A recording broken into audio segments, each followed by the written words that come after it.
When I play through a Pokemon game, I'm always a bit of a perfectionist. There's no denying that. I've played every single Pokemon game since the original Pokemon Red on the Game Boy, but it was when I got to Pokemon Pearl that things changed. That's when I got into breeding, EV training, and battling my Pokemon competitively. It made me look at the games through a different perspective, and I find myself doing it again when I play through Shining Pearl. My Pokemon always have to be the best that they can be and always ready for a battle. Back in the day, this guy right here had an all-star team with a very high win rate, and that was because of my grind and my strategy. So naturally, I was curious how IVs and EVs worked in Pokemon Legends Arceus. To my surprise, IVs and EVs as we know them are gone, completely gone. Legends Arceus changed the traditional IV-EV system for a new one called effort levels. It's streamlined, easier to work with, and I actually like it. When you look at how EVs are handled, it better explains why wild Pokemon and Pokemon battles in general in this game are pretty tough. I've played every single Pokemon game since the original Pokemon Red on the Game Boy, and I've never had a starter faint as many times as my poor Cyndaquil did when I first started out. Even low-level Pokemon can do some serious damage to higher-level Pokemon. It's pretty wild to see. It's a total 180 from the easier Pokemon games that came before it. Legends Arceus requires you to do a bit of grinding to progress through the game, and I love every single second of it. This new effort level system actually makes the game pretty challenging. It's wild when you would see what would be a lame Bidoof do some serious damage to your team. It definitely hits your pride.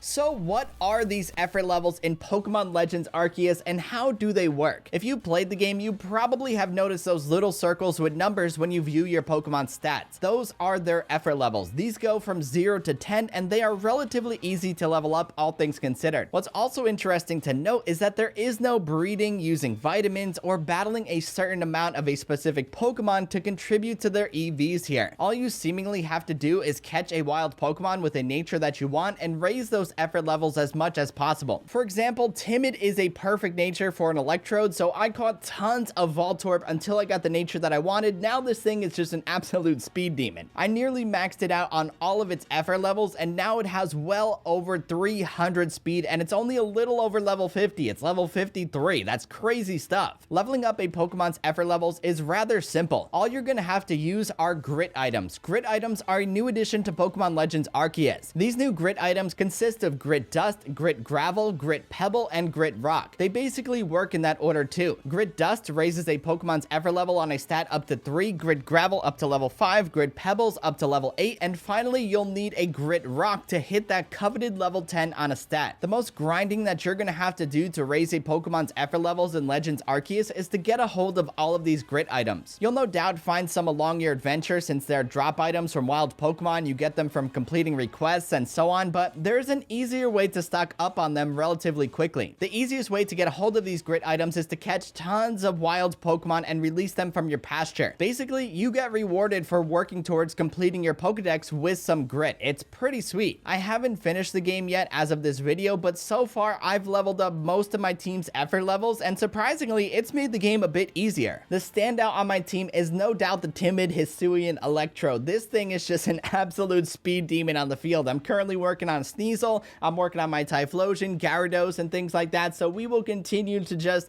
level up these effort levels. Remember though, before you do any of this work, make sure you grind a bit to make sure the Pokemon that you're leveling up has the correct nature for its breed. Like Electrode is timid, Sneasel is jolly, and that's just gonna make the speed stat go as high as it can go. What's interesting about this game though is that even if they don't have the correct nature, they are still going to be an absolute beast if you max out those effort levels. So really, you can't go wrong, but at the end of the day, it is preferable that you get that nature and just max out their stats as much as possible.